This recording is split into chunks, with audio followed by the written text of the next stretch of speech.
todos los organismos internacionales presentes. Escuchar la intervención del hermano Ortega, del hermano de Panamá, de Mujica, de Maduro, estas intervenciones nos dejan sin discurso. Ya dijeron casi todo. Sin embargo, hermanas y hermanos, esta integración de América Latina y el Caribe nos da mucha esperanza a los pueblos, a las fuerzas sociales de nuestro continente. ¿Por qué esperanza?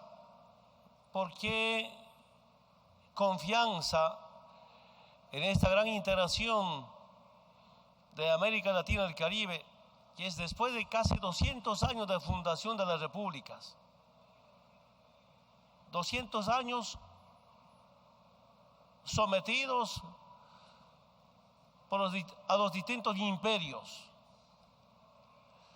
No es casual que antes surgían movimientos políticos de liberación, movimientos políticos antiimperialistas, anticapitalistas, pero ¿qué pasaba en toda América Latina y el Caribe?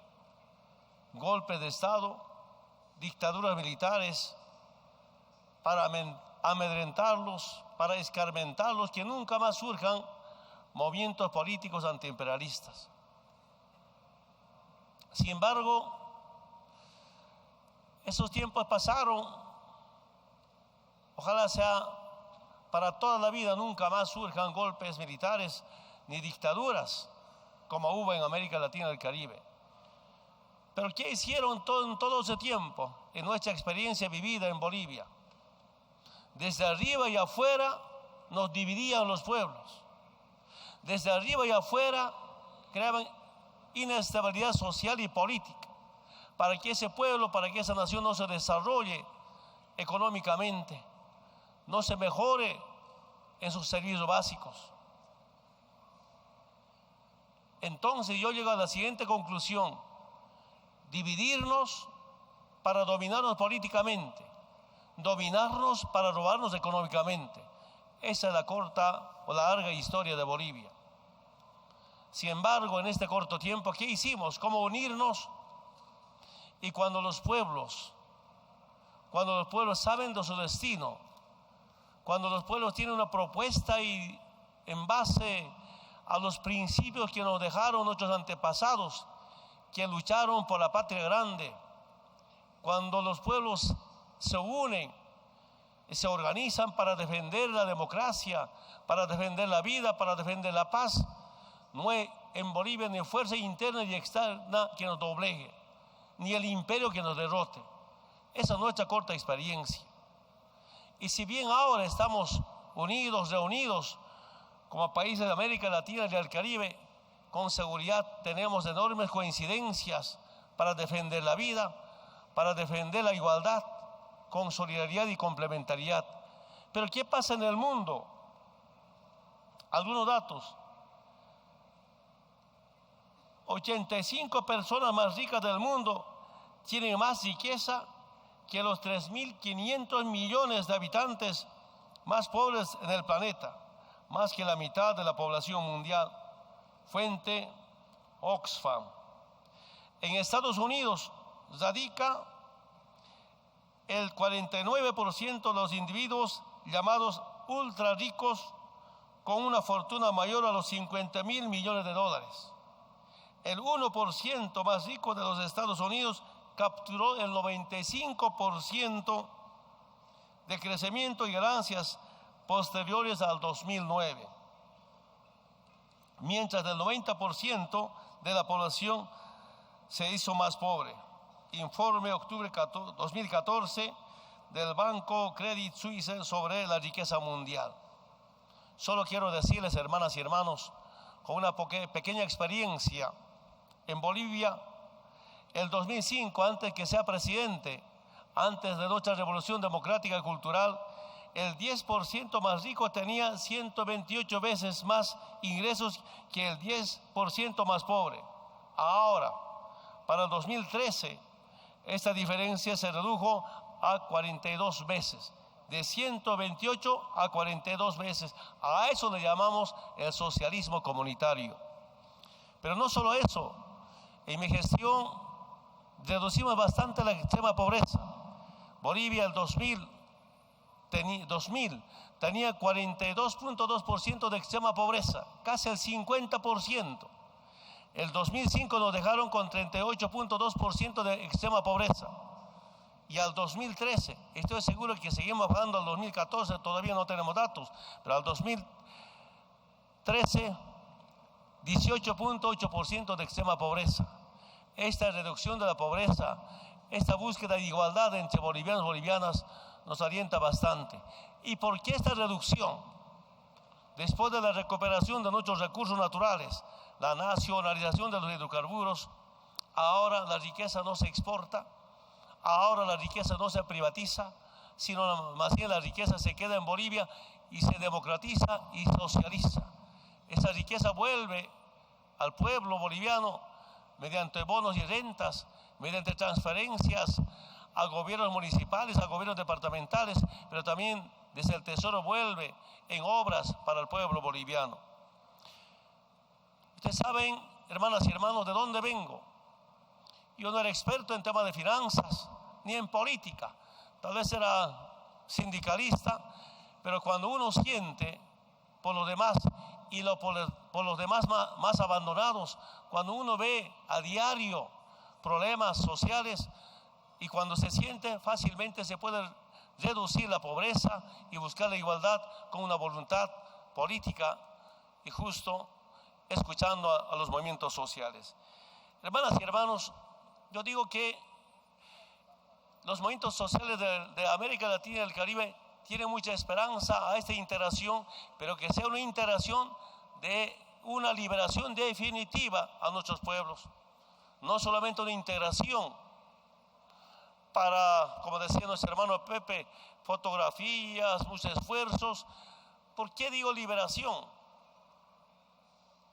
Porque todavía hay intereses internos y externos que provocan permanentemente para acabar nuestros procesos de cambio.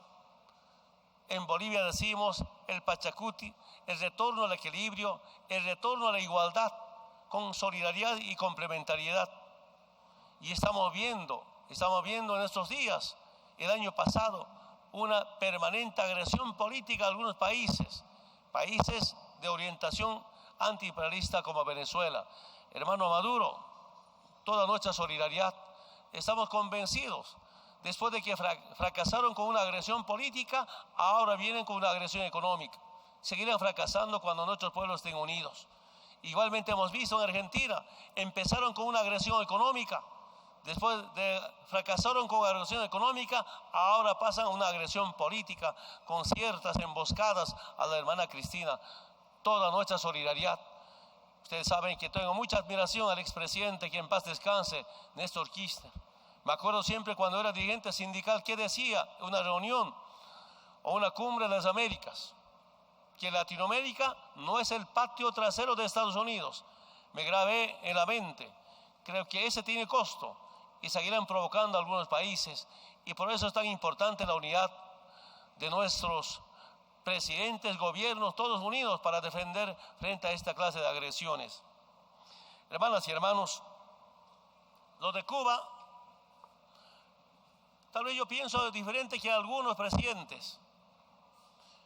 Si hay restablecimiento de relaciones diplomáticas, yo pienso que eso no es regalo del presidente Obama. Esa es la lucha, la conciencia y la unidad del pueblo cubano y la unidad del mundo entero frente a una injusticia sobre el pueblo cubano, el bloqueo económico. Ya nos demuestra qué tan importante había sido unidad nacional y unidad internacional. Aprendimos eso de estos resultados. Esperamos que este restablecimiento de las relaciones diplomáticas terminen en el levantamiento del bloqueo económico a Cuba. Nuestro respeto, nuestra admiración al pueblo cubano, que nunca ha claudicado frente a los chantajes y condicionamientos. Nos enseña que nunca hay que claudicar frente a la dominación imperial Y esa es la lucha histórica de nuestros pueblos, de nuestros movimientos sociales en América Latina. Hermanas y hermanos, también quiero aprovechar esta oportunidad de felicitar el esfuerzo del presidente de Colombia en buscar la paz con los hermanos levantados en armas como la FARC. ¿Acaso los hermanos de la FARC no se dan cuenta que los guerrilleros de décadas pasadas ahora son presidentes democráticamente electos? Las revoluciones ahora se hacen con conciencia, una revolución pacífica, participativa, democrática. Ya no necesitamos levantar armas para hacer revoluciones, estamos en otros tiempos. Y cuando algún grupo se levanta armas, ¿cómo justifica el imperio para dominar o para intervenir? Más inversión sobre pretexto de combatir el terrorismo o más bases militares para combatir el terrorismo. Y si somos revolucionarios, si somos antiimperialistas y anticapitalistas, no podemos ser instrumentos de imperio norteamericano para esa invasión o para esa dominación. Por eso todo nuestro apoyo al presidente Santos de Colombia en ese esfuerzo con su gobierno, con su pueblo, busca la paz para evitar cualquier conflicto armado. Hermanas y hermanos, yo siento que es importante institucionalizar nuestra comunidad de estados latinoamericanos y del Caribe. Qué bueno sería en la próxima gestión, en la gestión del compañero Rafael Correa, que planteemos que haya un secretariado para coordinar permanentemente este gran reencuentro de los países de América Latina y el Caribe. Qué mejor de acá a poco tiempo hay que pensar que esta instancia tenga su parlamento correspondiente. Es importante dar pasos importantes en este proceso de integración y liberación de los países de América Latina y el Caribe. Por eso, en estas reuniones nos planteamos nuevas iniciativas para seguir integrándonos todos. Pero para hacer mayor fuerza regional o continental, pienso, hermanas y hermanos, que aquí tenemos que empezarnos a liberarnos en la parte económica, en la parte política, pero fundamentalmente en la parte tecnológica. Esa gran debilidad que tiene Bolivia, seguramente otros países también de América Latina y el Caribe. Quisiéramos, el gran sueño de los movimientos sociales, ser una potencia, pero no una potencia latinoamericana para dominar a otras potencias, no para someter a otras potencias, sino una potencia para compartir las políticas por la vida y por la paz. Y si hablamos por la paz y por la vida, tenemos la obligación de cómo entender que somos de esa cultura, de esa filosofía de la vida y no de la muerte. Esa será nuestra profunda diferencia con los imperios que permanentemente intentaron dominar y todavía intentan dominarnos. Por esto estoy convencido, hermanas y hermanos, para llegar a este deseo que tienen nuestros pueblos, es importante acabar con la soberbia de la política, acabar con abuso de poder. Y también desde aquí cómo impulsar que nuestros países de América Latina y el Caribe no sean gobernados ni de banqueros ni de empresarios. Ese gran problema que tenemos, ese problema teníamos en Bolivia. Cuando nos hemos liberado de banqueros y de transnacionales, ahora estamos mejor que antes. Cuando nos hemos liberado del imperio norteamericano, ahora estamos mejor que antes. Ustedes saben muy bien los resultados en corto tiempo hechos gracias a los movimientos sociales en Bolivia. Hermanas y hermanos, entiendo perfectamente las recomendaciones, las reflexiones del hermano Pepe Mujica. Su mensaje público hecho, hermano Pepe, acepto. Usted a partir de este momento, después de su carta, muchas gracias por la carta con motivo de mi posesión. Será mi abuelo eterno, hermano Mujica. Muchísimas gracias. Y las reflexiones que hemos escuchado hoy día es una gran lección para el bien de toda la humanidad y especialmente de América Latina y el Caribe. Muchísimas gracias.